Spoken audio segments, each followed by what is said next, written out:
Good morning, everyone. Thank you for being with us today. We see lots of folks joining, lots of folks connecting to audio. Wonderful. Good morning. We'll give everyone maybe one more minute to get all connected via your various technological devices. Thank you for being here this morning. We are getting our screen sharing ready.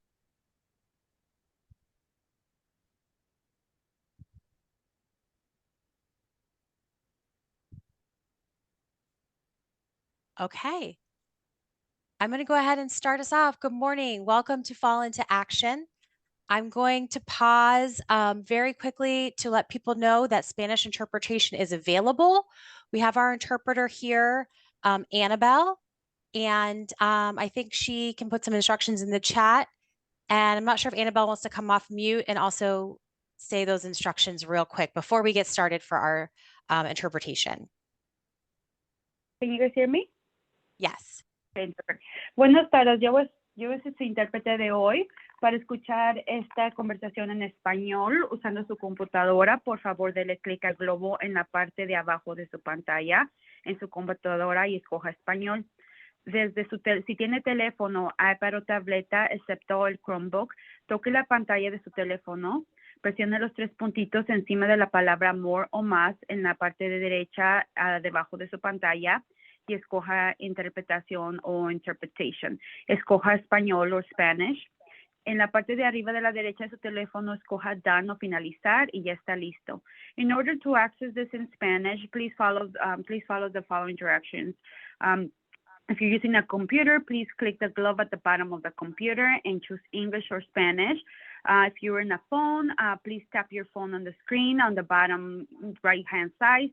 You will see three dots. Press on those buttons and then choose language interpretation, choose English or Spanish, and then on the top right of the phone, press done. These instructions are also posted in the chat. Estas instrucciones también están puestas en la charla o chat. Thank you.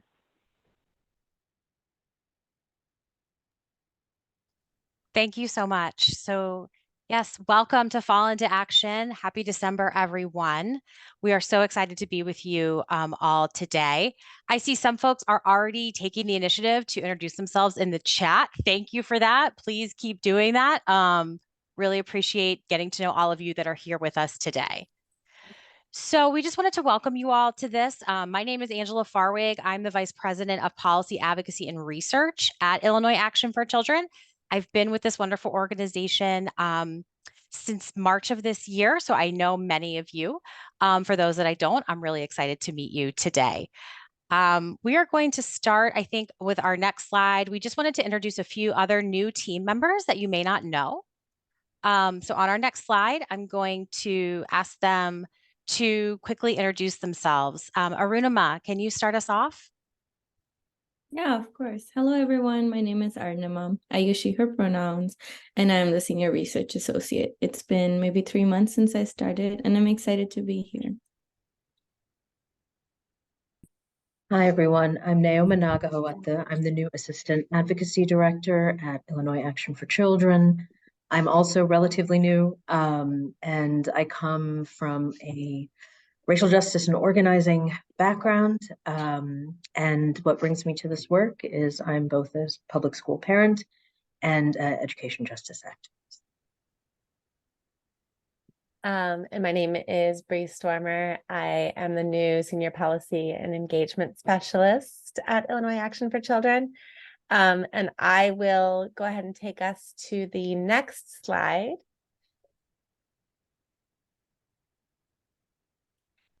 Just to go really quickly through the agenda. So we're going to begin with a policy update, both state and federal. We'll do a sneak preview of some current research projects. We'll take a quick break. We'll have breakout sessions focused on the new single agency and get an opportunity to get all of your feedback on what your hopes and dreams are for that agency. And then we'll do a little closeout. Just some kind of level setting for this session. For those who are putting your names in organizations in the chat, please keep on doing that. We love to see who's here. If you are not asking a question, please be sure to keep your phone or computer on mute. We will be doing Q&A at the end of each section, so you'll have the opportunity to ask questions and raise your hand. But if you have a question at any point and don't want to forget it, please feel free to put it in the chat. We will be monitoring the chat as well. And with that, we can go ahead and advance to the next slide and move into our icebreaker. So I am going to put a link in the chat and ask you all to go and fill this out. And so the question is, in one word, can you describe your feelings about the future of early childhood in Illinois? And what I'll do is share my screen. And as people start to fill that out, we should start to see this populate. Love it. Optimistic, promising, hopeful.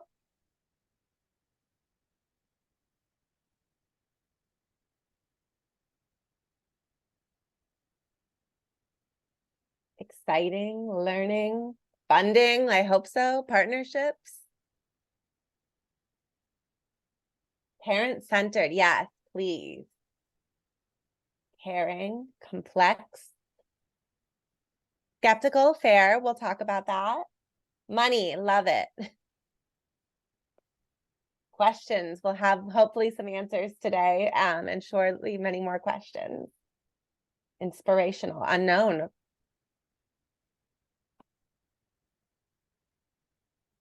I'll let this go for another minute or so. Whole child. Interesting. All right.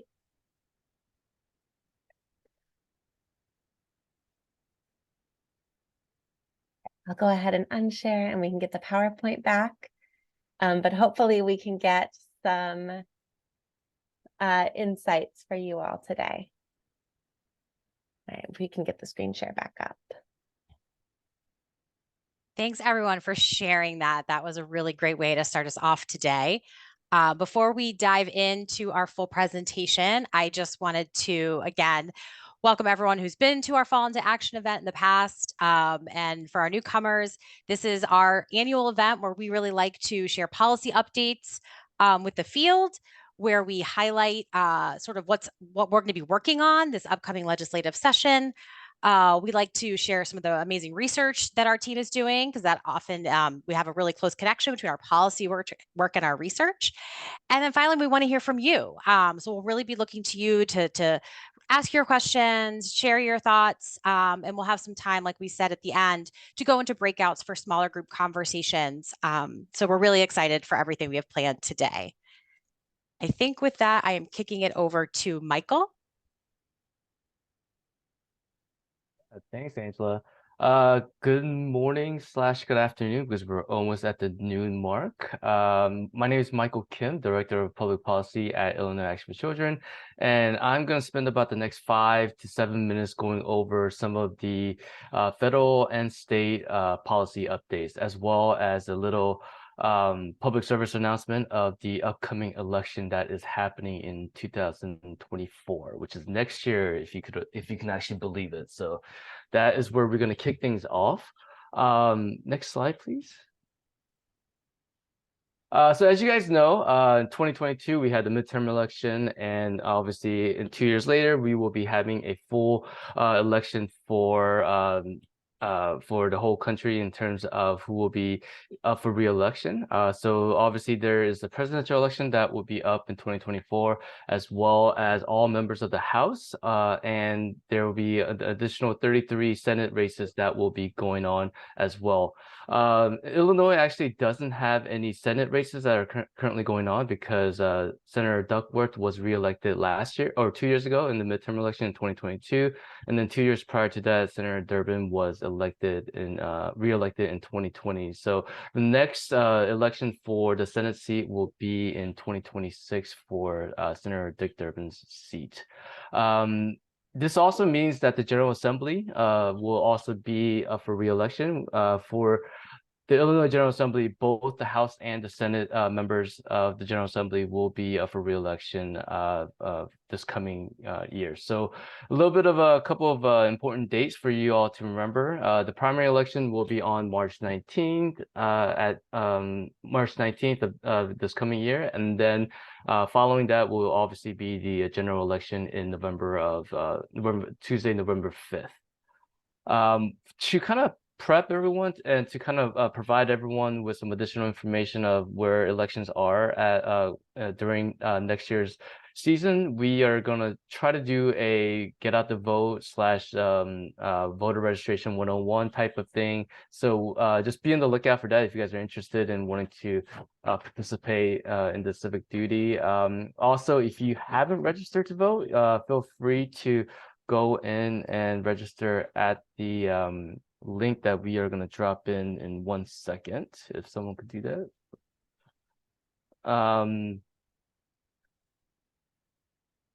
Yeah, there we go. Awesome.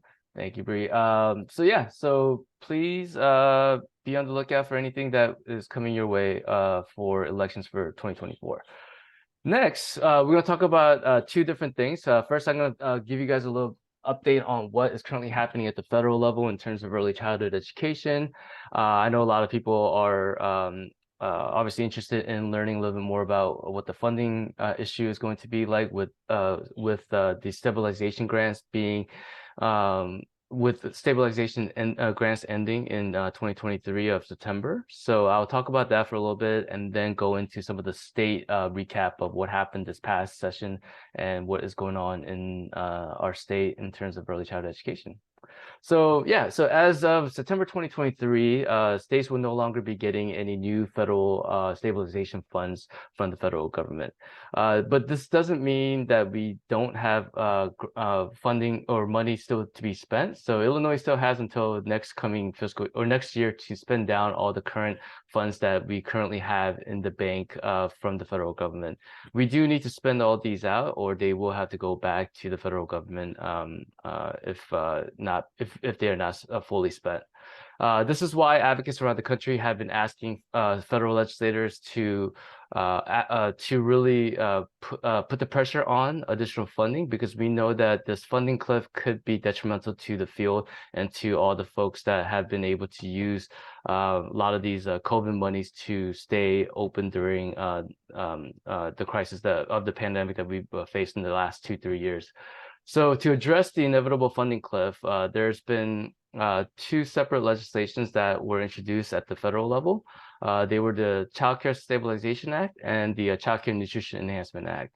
The Child Care Stabilization Act was introduced by several legislators, but it was led by Senator Patty Murray, who from Washington State, who's a huge early childhood advocate, and I believe she was a preschool teacher prior to her going into office. So she has a very deep love for early childhood and has been a champion for this for some time now. So so with her bill, the Child Care Stabilization Act, it will prevent the potential crisis by providing $16 billion in mandatory funding each year for the next 5 years to hopefully continue the rise in funding that we've experienced through appropriations and COVID funding relief that we have. So this is a bill that will be greatly appreciated by our field and could be really useful as we figure out how to stabilize the field as we continue to move forward. Secondly, the Child Care Nutrition Act is introduced by Congressman Landsman from Ohio, and his bill would attempt to provide some financial relief for family child care providers by amending some of the Child Care Nutrition Act that is currently in law. So what it will do is it will increase reimbursement rates by 10 cents per meal. It will eliminate the current tier reimbursement structure so that family child care providers will receive the same reimbursement rates for meals and snacks. And then lastly, it will provide reimbursements for family child care providers to issue for their own children if they are enrolled in their program. So it's definitely something that could be that would be useful if passed as well. In addition to introducing both of these two legislations to combat the funding cliff that we are currently facing, the Biden administration has also requested a $16 billion supplemental funding to sustain the childcare sector for this coming year. So if approved by Congress, the $16 billion will be broken up into all 50 different states, where Illinois could receive up to $489 million in supplemental funds, which could potentially impact 7,300 providers and serve up to 332 additional children. Lastly, this is a little tidbit of what's currently happening with the budget and funding structure at the federal level. In November, the federal government averted a government shutdown by passing a continuing resolution that would fund the federal government until early 2024. This continuing resolution is a little different because it's funding the government in two different sets. It'll first fund up to 4 appropriations bills that were passed through January 19th, and then an additional 8 appropriation bills through February 2nd of 2024. What this basically means is that Congress and the House will have to come up with an agreeable budget to be passed by February 2nd, or another continuing resolution to avert a government shutdown. We don't know. I definitely do not know what is going to happen, but I'm sure anything that is newsworthy will come up when it does. So that's a little bit of federal update, and now I will switch over to state updates real quick. So as you all know, this past year has been a great year for early childhood education. We've had some historic things happen to us in terms of additional funding that was introduced by the governor through his Smart Start Illinois initiative project. And then obviously just a month ago, or a couple of weeks ago, I guess, the governor announced that there will be a unified early childhood state agency to have one single agency to look over the early childhood education field. So Angela's going to talk a little bit more about that later, but I'm just going to talk to you guys about what the Smart Start initiative is, just in case we need a little recap on that, and then give you guys a quick recap of what has happened in the year, what has happened in this past year in terms of funding and what we were able to accomplish. So Smart Start Initiative is a multi-year plan with the overall goal of achieving the following 4 bullet points in this slide for the next 4 years. So what the governor his anticipated goals are to provide more access to preschools, increase funding for childcare providers to raise wages and quality, invest in new early childhood facilities and expand existing ones, and reach more vulnerable families with early support and resources. We all know that all of these haven't been hit on this past year. There are some hiccups here and there, but we are hoping that in the next 4 years that these 4 main goals of the governor's office would be accomplished, and that these will all be something that we strive to do for the next 4 years. So next slide, please. So to accomplish these goals, the priority of the past legislative session was to build a funding foundation that would support the implementation of the Smart Start Initiative project. This is why all of our ECE advocates worked with the governor's office to align a budget request that would increase ECE funding for fiscal year 24, which we are currently in. So in May, these were the 4 objectives that were accomplished, and addition to that, we were able to actually get Smart Start Illinois codified into law. So Smart Start will, for the time being, will be part of early childhood legislation. And what the investment that we were able to get in general revenue funds for this past year were $75 million in increased funding for the early childhood block grant through ISB. There's a dedicated $100 million of GRF to the new Smart Start transition grants. And then for early intervention, there was a additional increase of $20 million and $5 million addition for home visiting. The $100 million for GRF for the Smart Start transition was 30 million less than what the governor proposed, but he was able to get that 30 million through the ARPA stabilization funds to cover the shortfalls of the $30 million. So if you guys have been hearing 130 million for Smart Start transition grants, we're still getting that. It's just that 30 million is coming from the federal level and 100 million is coming from the state level. All right, next slide, please. So just to give you guys a little more clear view of what the next 4 years would look like for the budget, this is a Smart Start budget summary that was presented by IDHS and the governor's office of what the amount of money will look like for the next 4 years. So I'm not going to go into full details of it, but as you can see, the governor is committed to spending at least $400 million in over 4 years into early childhood programs. So we know that this is helpful to advocate for additional funding every year so that we know that what the governor's office and DHS would be looking to ask for, and that will help advocates and other folks understand the amount of money that we will be asking the General Assembly for. This doesn't mean that we're not going to be asking for more money. If we do feel like there needs to be areas that where we feel the need for more money, we will definitely be asking for that. So on top of these line items that you see on the screen, we will obviously continue to ask for additional funding for supplemental programs, such as early childhood construction grants, the ECA's program, and additional caseloads for CCAP, and so on and so on. So I don't want you guys to think that we're just gonna ask for the money that's been presented here, just to think that's the bare minimum that we're going to do. We're definitely gonna be fighting for more and be able to ask for more money that way. I am going to turn it over to Angela to talk a little bit more about the workforce compensation grant and more about the unified single agency as well. So pass it over to you, Angela. Thank you, Michael, and thanks to folks that are putting questions in the chat. We will go through those soon. So we did just want to spend a few minutes dedicated to the Smart Start Childcare Initiative. I've saw a question or two about this in the chat already, because we know it's of great interest and great importance to the field to continue to build on the progress we have made as a state in expanding access to high quality early learning opportunities for young children and families, and support the educators and caregivers that do this vital work.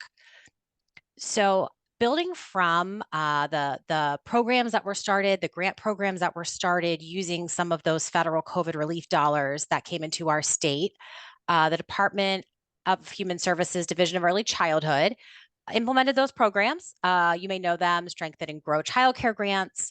We're currently in the space of having Smart Start transition grants right now.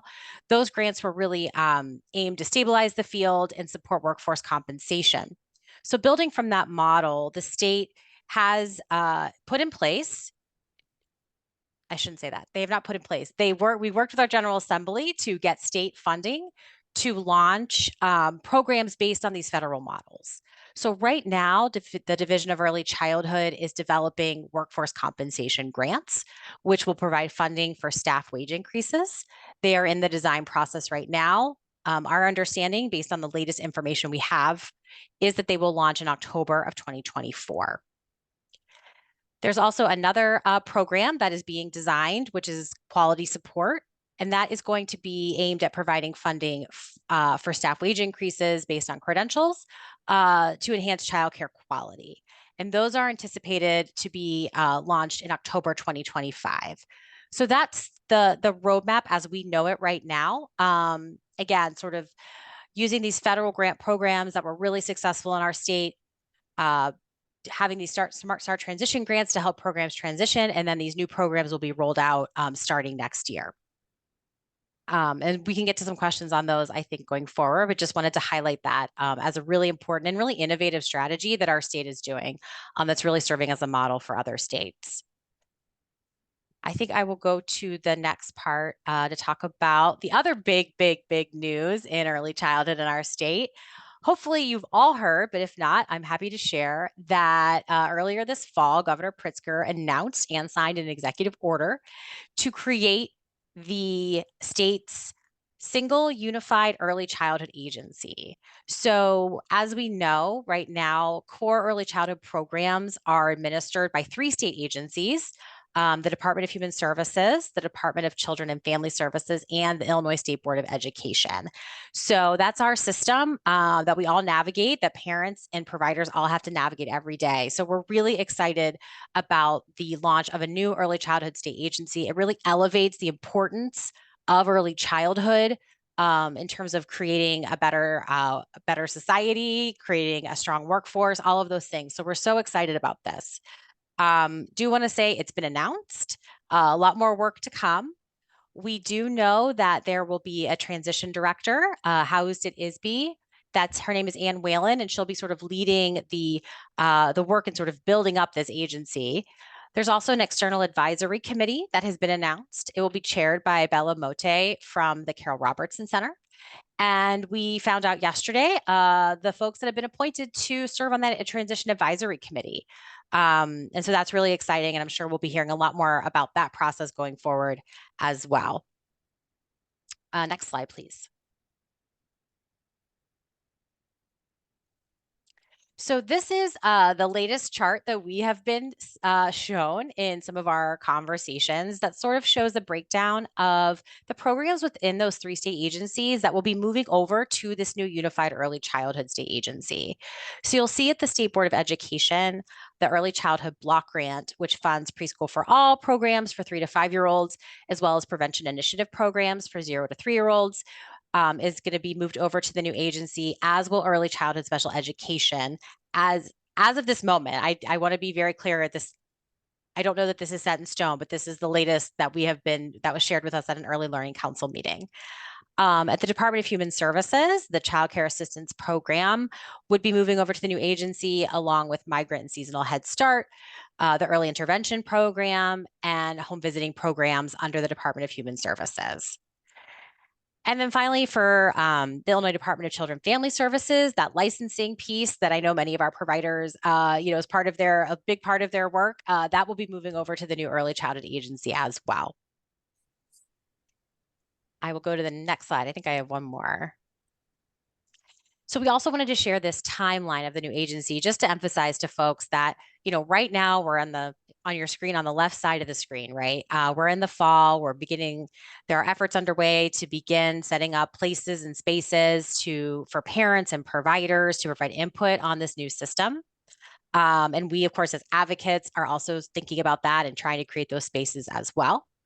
The next big step is that in the next General Assembly, in our next legislative session, starting in January 2024, through the spring, Go sit down. Go talk to people. Go in there. Can we please mute yourself? Thank you. So during the course of that legislative session, we anticipate new legislation will be introduced that will authorize the creation of this new agency. And that will need to get signed into law following that session during the summer. And then I'll just point you to the right side of this chart. It's the same size space, but it's a lot longer timeline. So we have a 2-year period really where between when the new agency will be launched and then when the programs that are housed in these 3 state agencies, when that new agency will start operating those programs. And so for the short term, programs are still in their same agencies and still working to improve and get better and all that good stuff. So that is the timeline that we know of so far. I think I am wrapping this part up and handing it back over to Michael and Josie.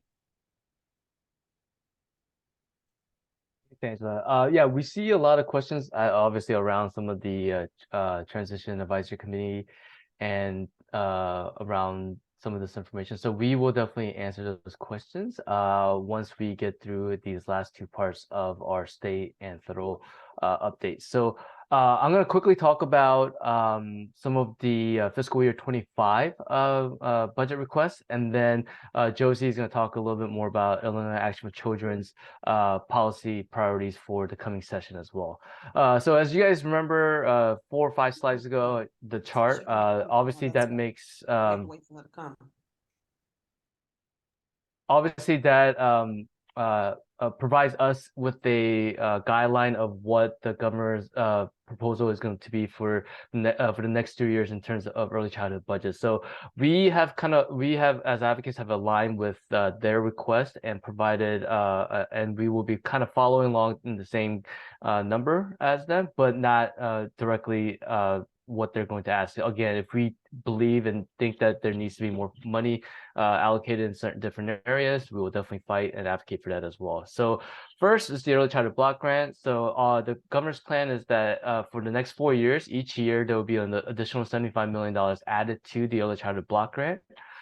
We are thrilled for this, but at the same time, we are asking and will be advocating that the $75 million will go to the following 3 important items, which is to increase compensation for early childhood educators in infant and toddler, as well as CBO settings, create additional full-day preschool slots, and to expand 0 to 3 services and increase quality of existing programs as well, and then obviously strengthen program capacity to meet the needs for priority populations. Next is early childhood or the early intervention and home visiting line items. I believe in the bucket for fiscal year 25 for EI was around $20 million. But again, we believe that there needs to be a little bit more funding added into this program. So we will be asking for $35 to $40 million increase for fiscal year 25. And again, this increase will be used to raise compensation for providers and service coordinators and lower service coordinator caseloads as well. It will also include some support for reimbursements for travel and missed appointments, as well as employee benefits. Home visiting is a $5 million increase, which is what we were able to get in fiscal year 24. So this will build on the fiscal year 24 foundation by expanding slots into communities in partnerships with ISB. And then hopefully this will be able to serve an additional 500 to 650 families for the coming year. Next is our line item for the childcare services. So this is a little interesting in terms of how we will do this because of the workforce compensation grants will be plugged into this work as well. So so the total ask that we will be advocating for is around $200 million increase for the childcare service line item, which would impact a $78 million increase into the Smart Start workforce compensation. It should say grants, not contracts. Sorry about that. It should say grants. So that would be an additional $75 million from last year's $130 million to increase the contract funding for that as well. A $10 million for Smart Start quality supports contract. We as Illinois Action for Children have been very invested into the initial activity search program through CCAP, which is a program that provides 3 months of free childcare for any parent who's looking for work or looking to go back into school. So we know that this is a huge part of getting people back into work, because if you can't interview or go look for jobs or don't have childcare to go look for jobs or to interview for jobs, then you can't get jobs. So we think that the initial activity search is something that has been beneficial and something that's been great. So we will be asking for an additional $65 million to support that for fiscal year 25. As well. And then lastly, we will be asking for a $55 million increase into the CCAP overall program for the increased caseloads for the past year when the governor was able to raise the income eligibility from 200 to 225. and we were able to actually codify that into law this past session. So the new income eligibility level for CCAP is 225, and we know that as you expand eligibility, more people come into the program. So we want to make sure that we're prepared for that, and the reason why we're asking for 55 million in that area. Next. I am going to pass it over to Josie to talk about some supplemental or additional and supplemental appropriations and our policy priorities. So Josie. Yep. Thanks, Michael. Hi, everyone. I didn't get a chance to introduce myself in the beginning. I was having some computer issues, but it's great to see everyone. My name is Joselle Escobar, also go by Josie, and I'm a policy associate at Illinois Action for Children. So in addition to all of the Smart Start appropriations asks, we're going to, bring forward to the General Assembly this past year. There are some other ECE programs we are asking for quality-related initiatives, additional funding for in FY25. So on the screen, you can see a couple of the programs, and some of them have TBD. That just means that we still have to determine the funding amount, but I'll quickly go over some of them. The Birth to 5 Illinois maintenance, we are requesting 18 million in additional funding. If you don't know, B2 is a statewide regional infrastructure created in 2019, made up of 39 regions, seeking to amplify input from communities in the development of policies and funding priorities. Some of you may have saw that the council's released regional assessments this past year, outlining a lot of the barriers in ECE by region and recommendations based on the identified needs of families. We're really looking forward to seeing this regional counseling system continue to be funded with 18 million this next year. Next bullet point is the EC Special Education Inclusion Funding. We're hoping to see this bucket of funding sustain at 5 million or continue to grow. For a little background, this past session, 5 million in brand new funding was awarded to ISB to support inclusion in schools and community-based early childhood settings for preschoolers with disabilities and developmental delays. Like I said, we hope to see this 5 million be sustained and possibly increase to meet the current special ed needs of children in the states.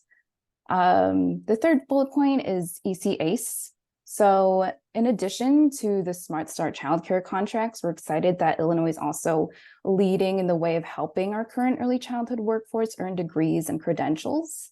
This effort, as many of you know, is called EC ACE, Early Childhood Access Consortium for Equity. It was launched in 2021 to meet the state's early care and education workforce needs. And actually this last year, over 2,000 students applied for the EC ACE scholarship.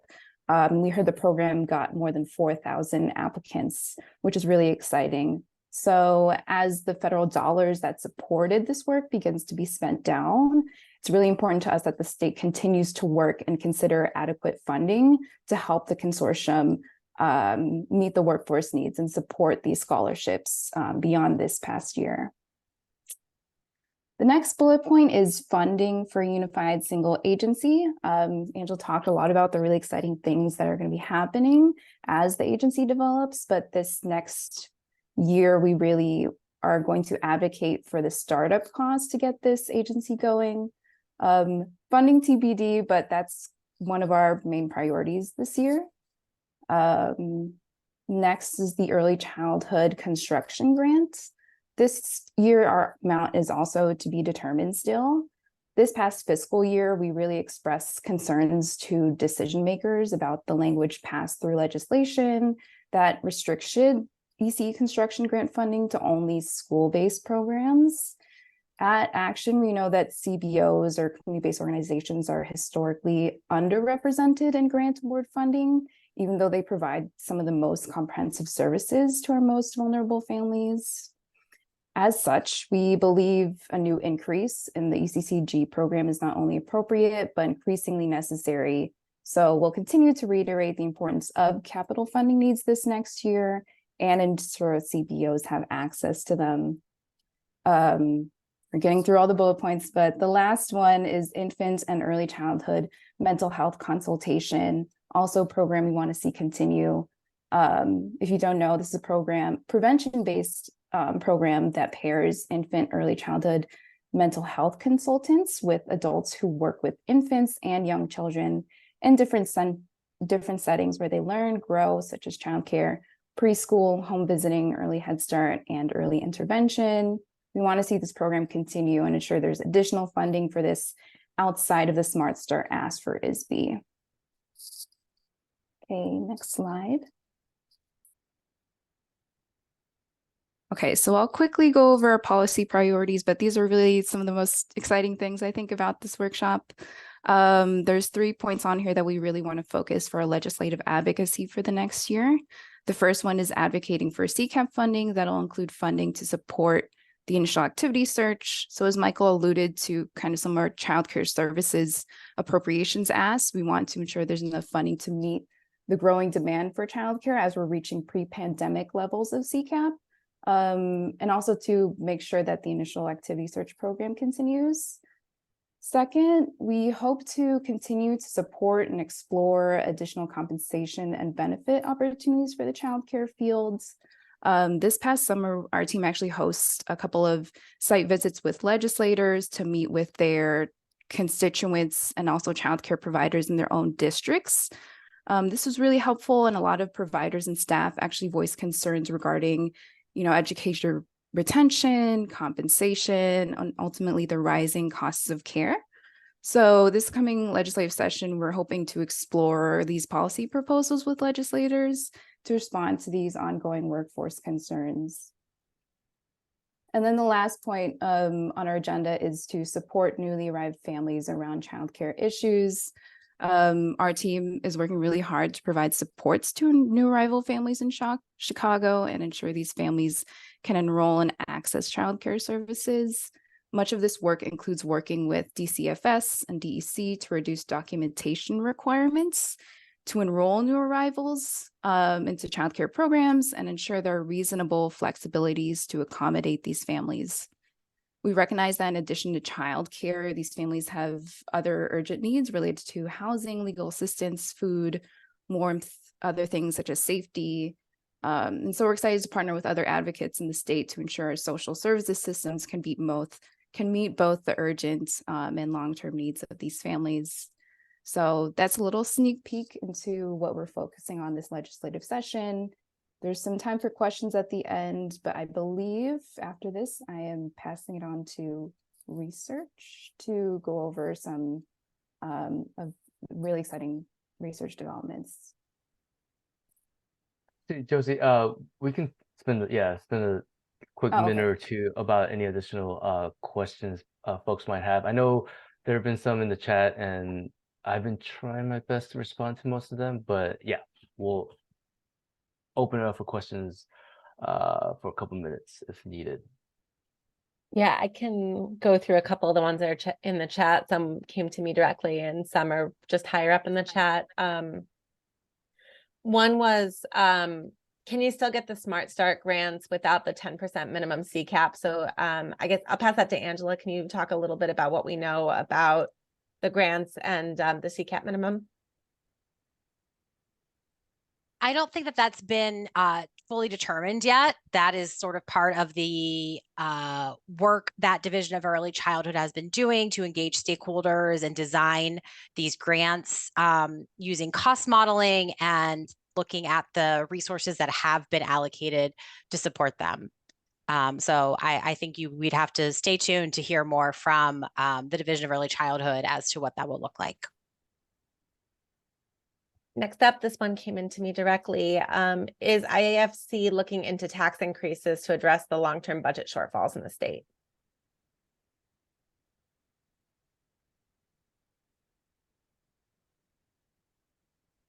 I will address that. That's a really good question. I think it's something we're interested in thinking about more. I know in the past we have worked with coalition partners and things of that nature to think about revenue. And it seems like it might, that definitely probably should be part of the conversation. But at this point, we don't have anything solidified on that yet. Next up, I think this was just a point of clarification, and I think this was for Michael. Did you say the additional funding, if received from the feds, would serve an additional 332 children? Yes. If the supplemental funding that the Biden administration asked for, asked Congress to pass. If that does get passed, yes, it would potentially impact 332 additional children. But only, again, only if 16 billion gets passed this year, which we don't know where that's going to happen, but yeah. All right, next, are we able to provide more information about the Transition Advisory Committee, how it got chosen, and where can we find out more? Well, yeah, pass it to Angela for that. So were we able to put the press release, the link to the press release in the chat? Okay. Yes. So I'll I would share it direct, again. thank you. I would direct people to read that. That is a group, a small body that's going to be convened to advise the transition director, Ann Whalen, as this new agency is set up, to sort of help make meaning of all the input that's going to be coming in from the various tables and stakeholders that are engaged. Per the press release, that group will also be releasing a report in 2 years' time. So I would just direct folks to that press release around who was chosen and what that group is going to be doing. All right, next question, asking for a little bit more information on the capital funding, whatever we're able to provide. Yeah, I could take that. Quick history, we had $100 million this past year for capital grants. $60 million of that was allocated this past year as well. Unfortunately, most of that money went to school districts and not too many CBOs or other childcare providers. So the 40 million left was supposed to be reallocated this coming year, or this year as well, for fiscal year 24. But there was some language in the BIMP, which is the budget implementation bill, where it made any existing funding for the construction grants to go only to school districts. Obviously, that is not what we want. So there was some back and forth with the governor's office to make sure that that language would be changed. What has basically happened is that they have suspended that $40 million and the additional $50 million that was going to be added to the construction grant for fiscal year 24. So both $40 million and the $50 million have been suspended for this year. And unfortunately, none of that money will be going out fiscal year 24. So we'll have to rework this year to get the money that we basically kind of was given last year to be allocated for fiscal year 25. So that's kind of like what we'll be doing this year in terms of the construction grant, to make sure that the money that was supposed to come out this year will go out next year, but more equitably to the programs that need it the most. So I hope that answers the question. Basically, unfortunately, I hate to be the bearer of bad news, but there will be no early childhood construction grant money going out remaining of this fiscal year, at least. There's a request to return to the slide on home visiting, the home Smart Start home visiting budget ask. Kara, did you have a specific question about that, or did you just want to see those numbers again? And we'll share I the just want slides to with see those numbers again. That's all. I missed it, went by so fast and I kind of missed it. And I just want to see those numbers so I can make sure I have that in my notes. Kara, if it's helpful, we'll I think someone asked if the slides are going to be shared after the webinar today. So we'll definitely share those to all those who signed up and registered. So yeah, if you're okay with it, is that okay with you, just for us to send it to everyone and you as well? Yes, that's fine. All right, sounds good. Thank you.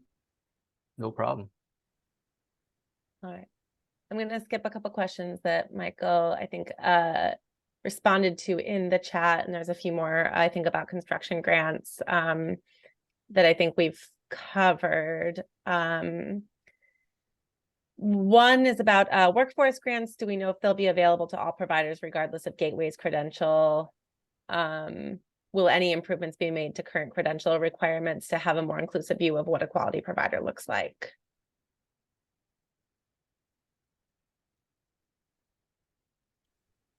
I mean, I would definitely direct folks to learn more information to go to the websites that have more information about the Smart Start Transition grants and the upcoming workforce compensation grants. I think that conversation is all part of what is being looked at right now. For the workforce compensation grants, that eligibility is for licensed childcare centers and homes, and the stated aim there is to directly improve or increase compensation for the workforce. All right, we'll take one more in this period. The question is, in your grid of agencies, and I think this is referring to the grid that shows the new single agency and everything that's moving over.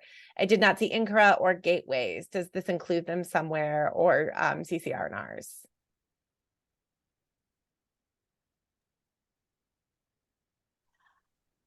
Again, I would definitely refer people to those specific resources, but those entities are not state agencies technically, and I don't know how this transition would impact those entities.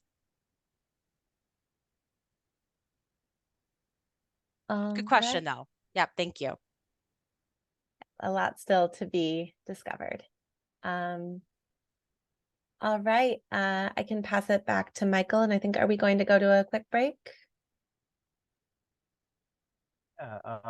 Let's definitely take a quick break, because I think there's a lot of information that we've just shared and for everyone to process. So if we can do a quick, you know what, let's do 6 minutes. I like even numbers. So if we can all come back around 12:30 to start the next portion of our webinar, that would be great. So next portion, our research team is going to do some quick previews of some of the great work that they've been doing. So we're going to have Marsha and Arumana present 2 different research projects that they're working on, and then after that we're going to go into our breakout rooms for our conversation overall of what governance should look like, and what you guys all hope governance will look like once it's all set up and running. So yeah, so please go take a break, and we'll see y'all in about 6 minutes, 5.5 now since I talked. So.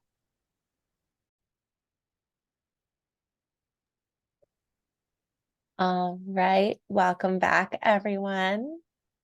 We will get our screen share back up and running. That's me. Give me 1 second. I'll put it back up. Okay.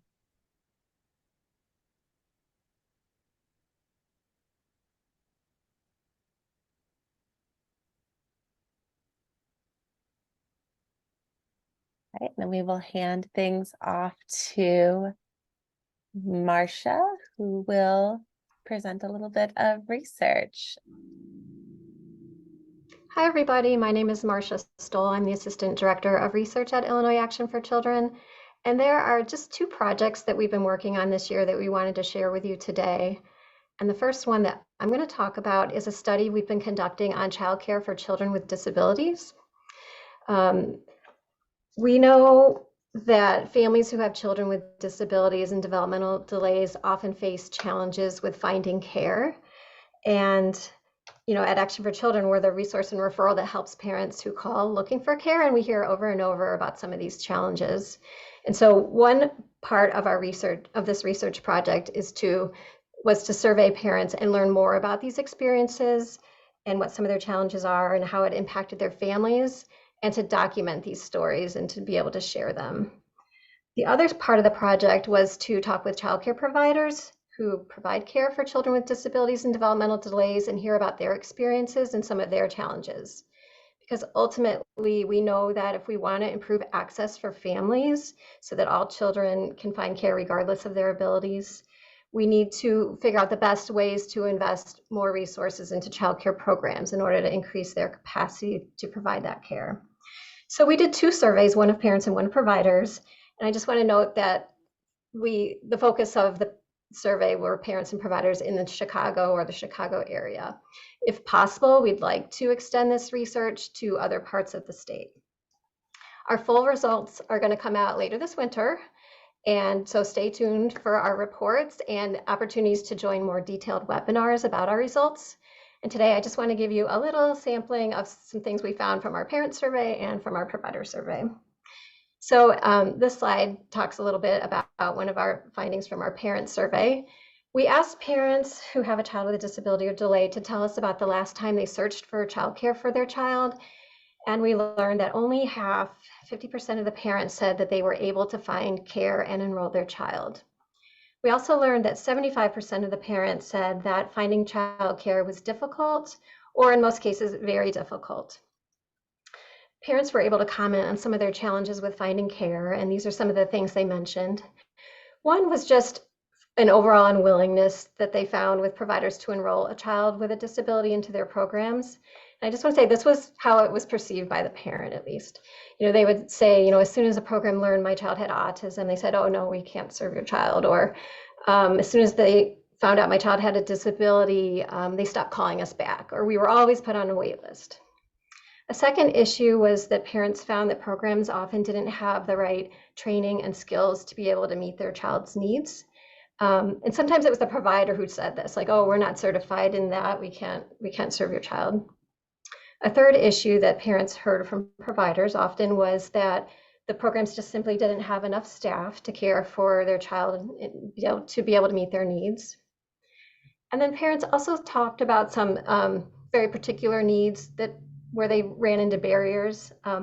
One was we had quite a few parents who said their child needed G-tube feeding, and they had a lot of trouble finding programs who were willing or able to offer that to their child. Another issue were parents who were looking for children who needed seizure medication. And then another one that was pretty common were children who were older and still in diapers. A lot of parents who had that situation said they faced challenges finding programs willing to take those children. And then finally, some parents who did enroll their child had the experience where soon after they enrolled, their children were asked to leave the program. And that was usually related to behavioral issues with the child, where the program had difficulty managing the child's behaviors. So the parent portion of our report is going to go into a lot more. It's going to talk about parents' experience using childcare, and then some of the impacts on their families and their finances when they aren't able to find childcare. Now I just want to turn and give you one little piece of our provider survey. If you could go to the next slide.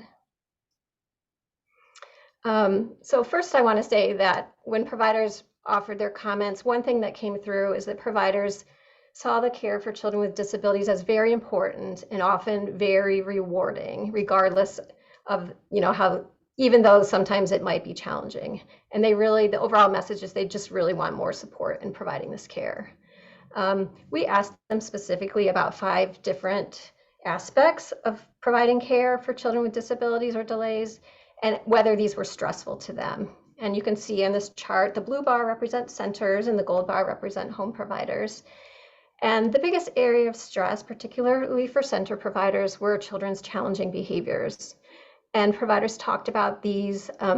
They talked about emotional outbursts and tantrums or excessive crying and how it was difficult for them to be able to calm a child. They also talked about physical aggression, where the child was hitting or biting other children or staff, and also how the child behaviors might have even been harmful to the child and how these were challenging for the provider.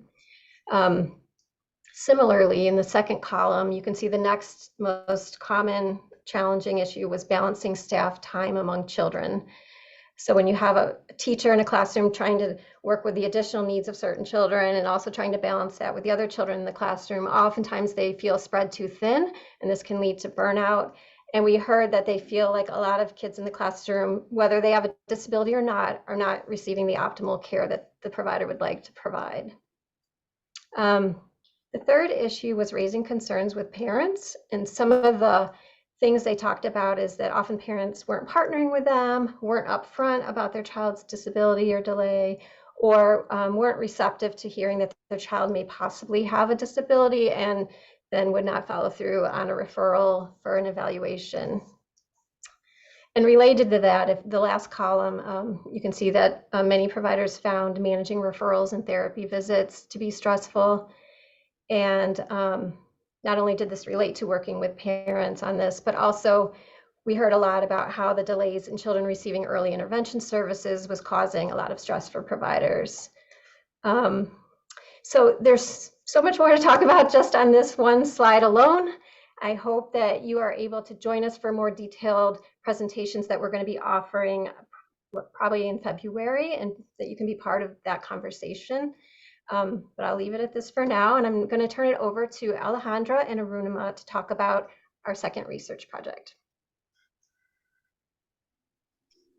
Thank you, Marcia. The next project that research would like to present is our Illinois Parents Survey Panel.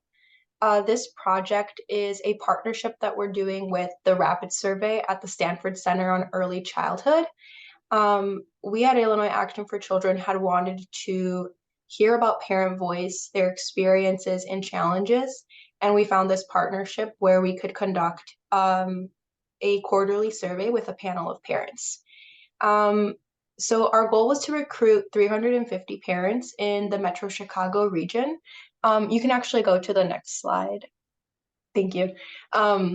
Was to recruit these parents from the Metro Chicago region. And we were really fortunate that we were able to recruit 419 Illinois parents spanning over 34 counties. Our highest percentage is in Cook County. We had about 49% of parents who joined, followed by DuPage, Kane, and Lake. Our goal with this project is to gather essential and ongoing information from parents and caregivers about what it's like to raise young children in Illinois. We want to know about their challenges, their experiences, and we plan to conduct 4 different surveys throughout the year. So far, we have conducted one of these surveys and have the results for that survey. And our topics in our first survey included family well-being, mental health, employment, financial hardship, and childcare. And we also gathered some demographics from these families so that we can understand a bit about their backgrounds.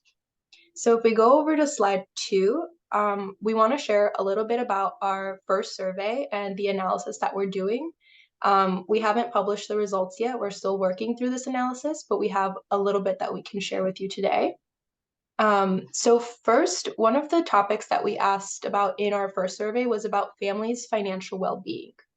Our survey question to parents was, in the past month, how hard has it been for your family to pay for the very basics like food, housing, medical care, and utilities?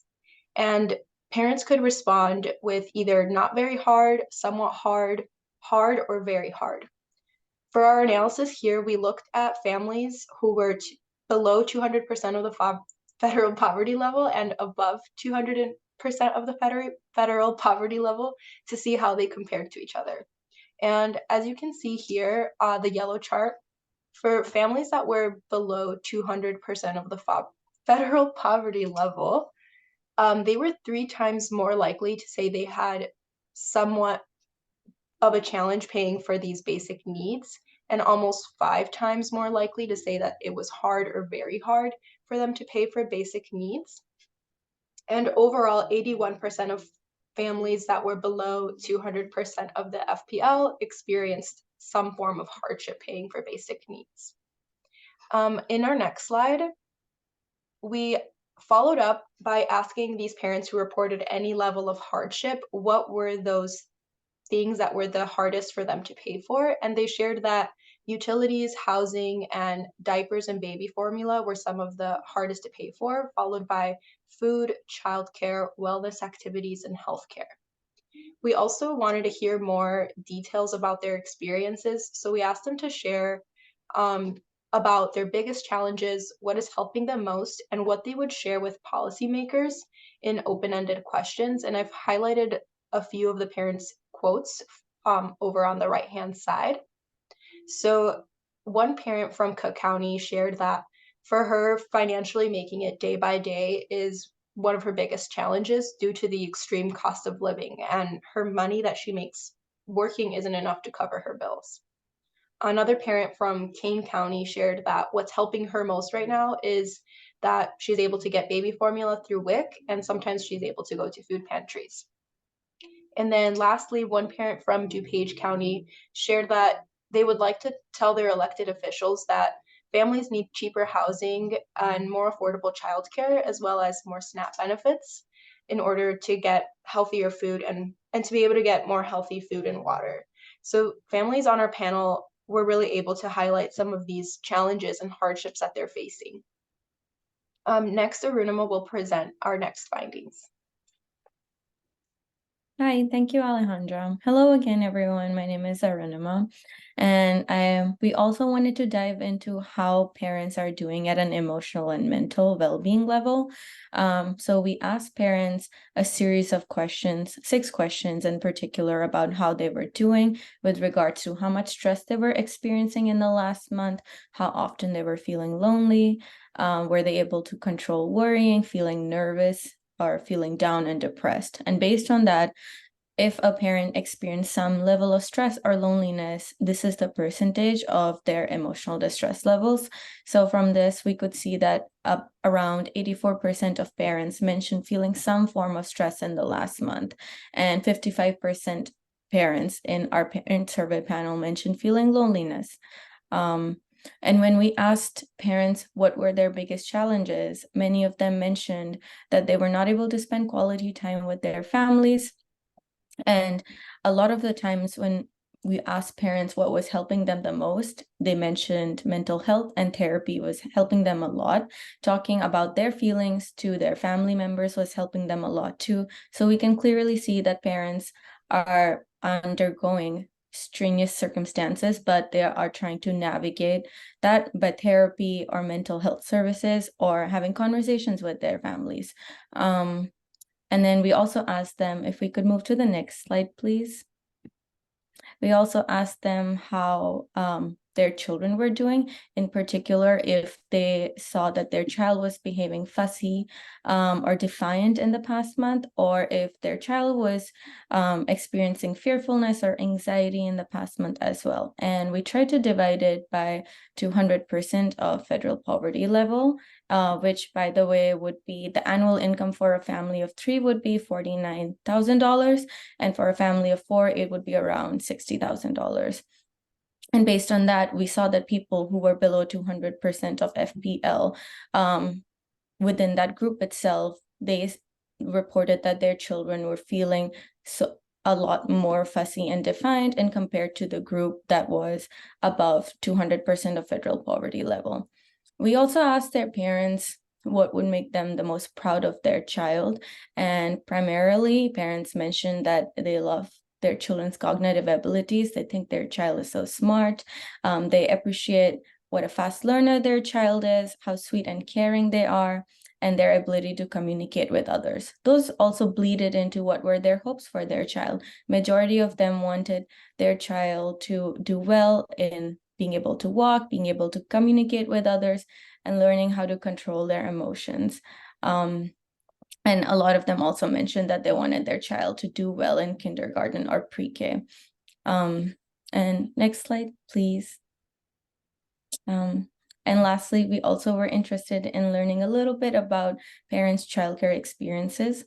So out of 419 of our parents on our panel, 69% of parents were using some form of non-parental childcare, out of which half of them were using center-based childcare.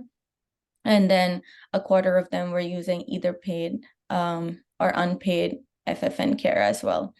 And when we asked them what were their biggest challenges, one parent said finding adequate childcare and finding work that works with their children's schedule so that they can spend as much time with them as possible.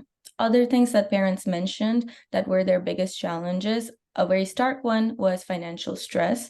They were also mentioning stress due to job or trying to seek employment, as well as housing concerns, such as not being able to afford housing or finding a hard time trying to obtain home ownership, amongst various other concerns.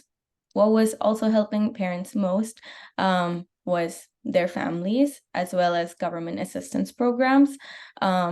A parent mentioned that when they take their kids to the daycare, which is right in front of their house, they have such a flexible schedule and the teachers are so loving. And lastly, we asked parents what would they like to tell elected officials and policymakers. And parents primarily mentioned that they're experiencing a huge rising cost of living and inflation, and they also need better working conditions and employment opportunities to bridge this rising cost of living.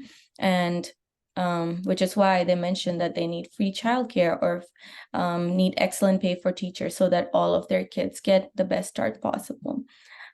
With that being said, I just want to close the parent survey panel by saying that parents really care deeply about their children, and we see that they are experiencing hardship financially and because of stress due to their working environments, but at the end of the day, they really want to spend more time with their children and provide with their children with all of the basic needs and necessities they need to thrive.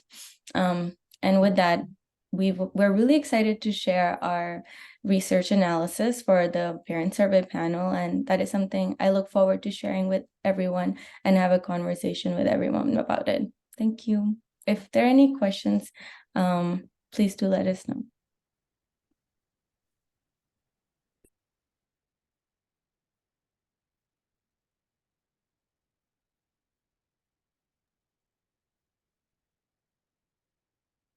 All right, I think we've been addressing questions as they've appeared in the chat for the most part, but if folks do have any questions, feel free to raise your hand or put them in the chat. Give folks a minute or two.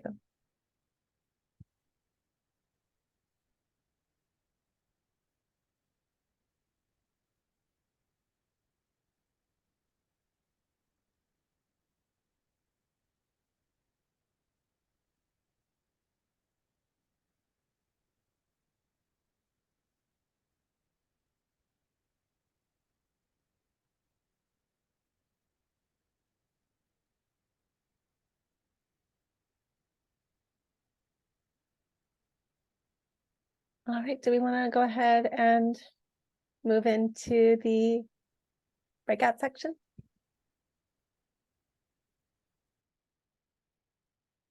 Yeah, that sounds good. Actually, can we take a second? I don't think Alejandra introduced who she was.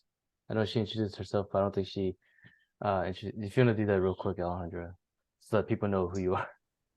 Yes, I can introduce myself. My name's Alejandra Flores, and I am the Research and Evaluation Analyst. I'm on the research team at Illinois Action for Children.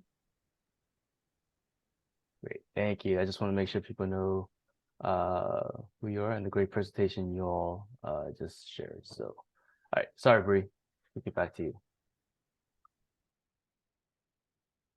All good. Can we get the breakout room slide up? And then I think I pass this off to Angela. Yes. Hi, everyone. So we wanted to have this opportunity for folks who are interested to go into breakout rooms.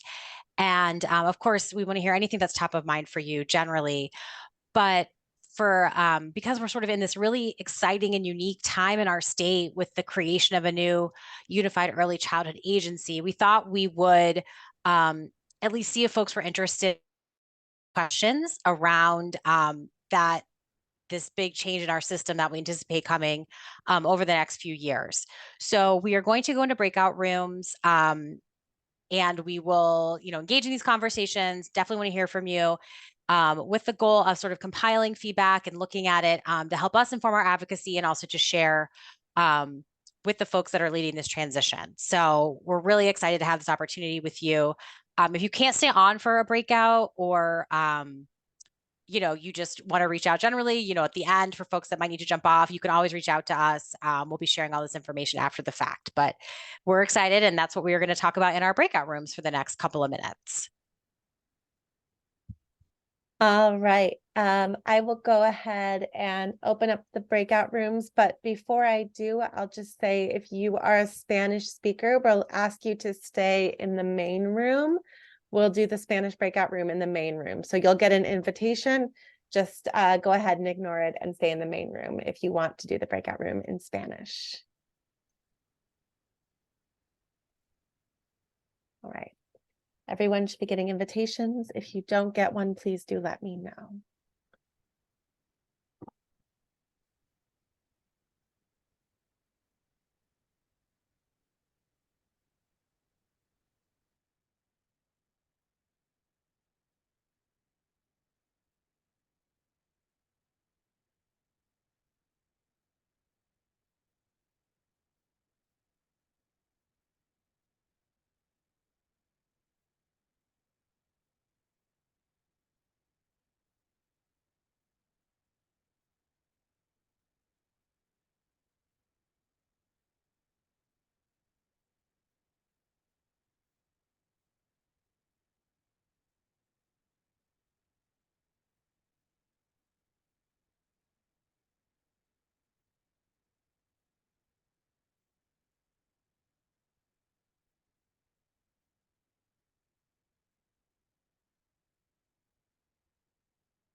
All right, I think we have a few folks who may still be in the main room who are not here for Spanish breakouts. If you're here for Spanish breakout room, can you raise your hand for me, please?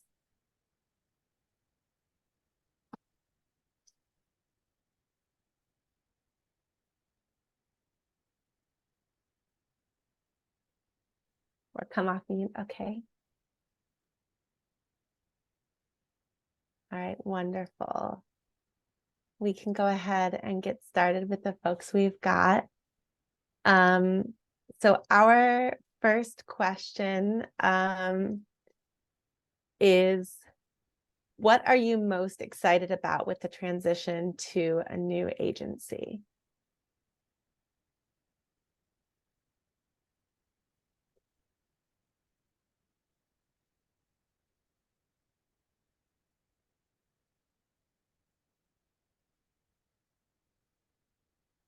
I'm going to pause recording here. And I'm looking to see if we've got everybody back.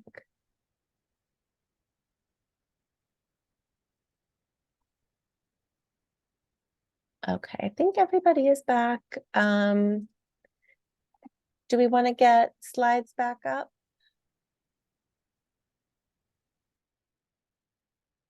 Oh, sorry, that was my cue. Give me 1 second.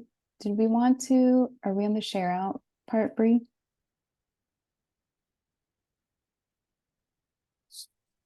Yes, I believe so. Yeah, sorry, I was muted. Yes, we can share out so we can go by group. And I see Michael's thinking 4 minutes for share out, so we can have groups take a couple of minutes, so we can start with group 1. That was my group. Hi, everyone. It didn't seem like folks, no one really volunteered to share out. So I said I would do it very quickly. We had such a rich conversation. There are so many things I want to highlight. We talked about how culture is really important, in addition to sort of the programmatic aspects of setting up a new agency. We talked about how folks are sort of cautiously optimistic. You know, they see a lot of excitement around this, but also know that things don't always work out the way that they're planned. And you know, it's in the planning or in the initial thinking, it seems, you know, this is going to be great, but then, you know, sort of the devil's in the details and implementation, and sometimes it can be, you know, lead to unforeseen challenges. We also talked about, you know, the alignment, you know, being, you know, a really good thing in a lot of ways, but also concerns like maybe there's some blind spots that we need to really be thoughtfully looking for as we do this. I know I'm missing things. I'm sorry. And then, yeah, we talked about wanting to learn more different types of communication in terms of engaging in-person opportunities, written materials, webinars, really just thinking about different ways because folks learn in different ways and want to be together in different ways. So that was some of the things we talked about. One. Thank you. I'll kick it over to group 2. Is group 2 me? Sorry, I didn't know what I group believe we you're were. group 2, Okay, yes. sounds good. I'm gonna share out what we talked about, and then I believe Jacqueline from our group had a comment as well. So I'm gonna let her make her comment once I'm done. So I just want to let everyone know that. So our group was very similar to in terms of what Angela shared in her group. Everyone's excited for a new agency. I think a lot of people are excited that DCFS, the licensing piece will definitely be moving over to an agency. Hopefully that would be able to work with the providers and to have a better relationship with providers to provide the services that that are needed for providers to do their job and DCFS to do their job as well. Obviously there are some reservations in terms of how the new agency is going to shape up, and if it's really going to do the work that they're going to do. So we have some excitement and some concerns, I would say. The second piece, in terms of improving services, I think a lot of people had the same idea on continuity and resources and equitable resources for all families and providers to be able to access them. I think there's a lot of, obviously, the way our system is currently set up, there's a number of different things that a parent needs to do to get their kids into childcare, and the same thing that providers need to do to be approved, and funding and different forms in different areas as well. So obviously having all of that in one place and to be able to access that and to be able to do, maybe one application for all childcare needs and things like that. So kind of looking into that vision of wanting to make sure there's some continuity and support for that. I know Jill brought up the very important issue of not having to rewrite grants every year, especially around early childhood block grants and things like that. I know you guys have better things to do than write grants, and we should definitely be supporting you guys in terms of continuous funding. So Jill brought up maybe like a contract solution of some sort or things like that. So that was number 2, and number 3. Again, transparency. I think a lot of folks want to know that this is going to be a very open agency in terms of that it's not just going to be top down in terms of how decisions are made. As everyone saw, that there is the new list of the transition committee. It's good to have providers, private providers on there as well, but hopefully there will be a bigger voice for the providers in all of Illinois, not just specific areas. So that is one of the main things that we talked about, and obviously, that the committee will listen to outside voices and not just the main voices in the room. And then last thing I'll say is, even though this is a committee, it's good to kind of see different names in this committee from all the other areas that we currently have, whether it be the Child Care Advisory Committee or the Early Learning Council and things like that. So that was kind of a upside into what that Dan was able to point out. So I'm gonna pass it to Jacqueline real quick and see what her comment was, because I'm assuming it's something amazing. I don't know about amazing, Michael. I got on late, but very interested in what is happening with the different agencies becoming, I guess, combined. And where does family child care providers sit on that? I am a family child care provider licensed for 23 years now in my home, and I'm just trying to figure out, like, what is this for us, lightening our load. I'm working currently with just a volunteer who cooks our meals while I work with the children solely. So, short staff is a big deal right now with a bunch of us. And so I'm just trying to see where everything is going as far as helping providers. Thanks. Thank you. All right, real quick. I'll speak on the Spanish breakout group. We were a small group, and we've covered a lot of it. But one thing that we hadn't talked about was really a hope that we would return to some more kind of in-person and community-based work that a lot of providers, especially home providers and folks in rural and far suburban areas, aren't necessarily getting all of this information. And so there really needs to be more community outreach around this work, and really ensure that everyone is getting the information they need. There was also, I think, some hopes for, if everything is going under one agency, one information hub, hopefully in several different languages, that gives kind of serves as a one-stop shop for parents and providers. And so I know the agency is supposed to do that.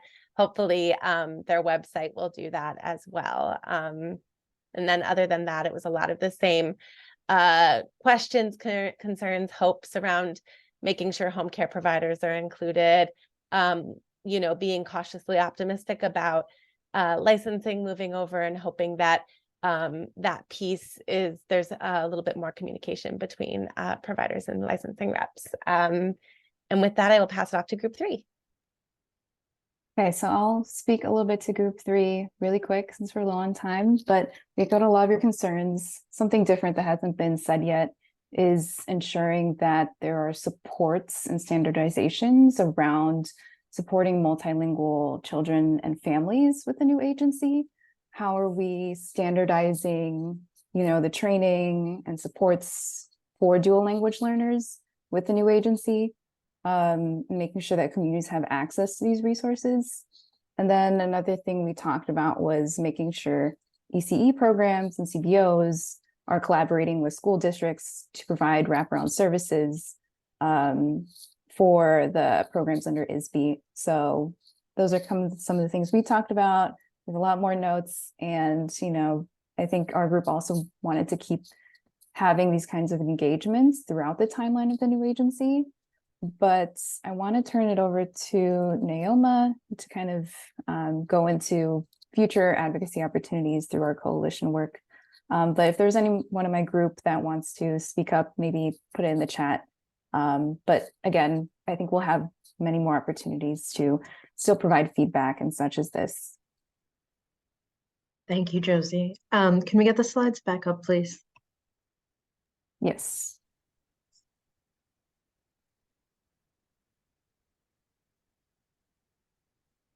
So I want to say hello, everyone. Again, I'm Naoma Nagahoata. I'm the new Assistant Advocacy Director at Illinois Action for Children, and a large part of what I am thinking and working on right now is the We the Village Coalition.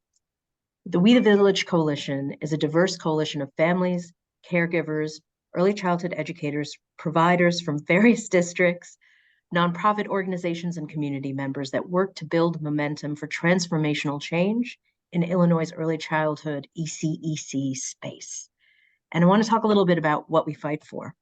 We want adequate, equitable, sustainable, and reliable funding for children's services from birth to 5. One of our attendees in the breakout room noted that early childhood is actually birth to 8, so I wanted to shout that out. We want to ensure that early childhood workforce is adequately compensated, more than adequately compensated, equitably compensated, robustly compensated, and that providers and educators have the resources and support that they need to provide high quality care. We want to ensure that our advocacy efforts are geared towards building and sustaining a diverse workforce pipeline that provides adequate, again, more than adequate pay and benefits. We want to ensure that all children can access a quality education and care as their parents choose, or as their communities choose, and or caregivers choose. We want resources to be invested in the children and communities that need it most to eliminate racial, socioeconomic, and other disparities. Can we go to the next slide, please? Where we focus is something I wanted to devote a quick minute to. We advocate for robust provider pay, benefits, education, training, and other recruitment, compensation, and retention measures. We advocate for state investment. We want increased investment towards fully funded ECEC across Illinois. We advocate for regional and local systems. We work to ensure further development and streamlined and effective statewide, regional, and local community systems that meet the needs of families and providers. We advocate for transparency and equity. We will work to establish and ensure transparency in ECEC decision-making and build racial equity into all ECEC processes and outcomes. We work to ensure providers and family voices are heard in the state agency decisions and to ensure the new ECEC agency development process is transparent and inclusive. So, next slide, please. To that end, this is a call to action. I'm calling on you to get involved. The first thing you can do is go to righttocareillinois.com. If someone can drop that in the chat, that would be great. I don't think I'm dexterous enough to do that. And sign up so we can keep you informed of learning, training, advocacy opportunities throughout the year, upcoming spring legislative visit, and other opportunities as they get developed. And so I know we're low on time. I'm going to keep it short. I urge you to get involved. I urge you to sign up for righttocareillinois.com and get started on a path towards increased advocacy in your communities. Thank you. All right, thanks everyone. I know we're right at the end. So I'll share some real quick opportunities to get involved if you are fired up and ready to do so. So the We the Village Coalition, which Neoma just went over, you can join us at righttocare.com. I put that in the chat. The Family Advisory Committee is a group, a committee of the Early Learning Council. They are meeting tonight, and there's going to be a conversation with the Early Learning Council about bringing family voice to these conversations, recommendations that they have. So I'll put a link for that information in the chat. Providers in Action is a group of providers that are working across issues that are relevant to providers in Illinois. And they're very focused right now actually on the licensing issue. And so if that is something that you are interested in, you can email me. I will put my email in the chat. And then you can also, of course, sign up for the e-Advocate newsletter. If you have any additional questions, anyone you'd like to connect with that you heard from today, do feel free to contact me and I will get you in touch. So thank you all for being with us today, and have a great rest of your day. Thank you so much. Thank you. Thank you, everybody. Thank you, Thank you so much for the everyone. information. Have a great day. Thank you, everybody. Thank you for being here. Cool. Thank you. Thank you. Have a great day. Thank you.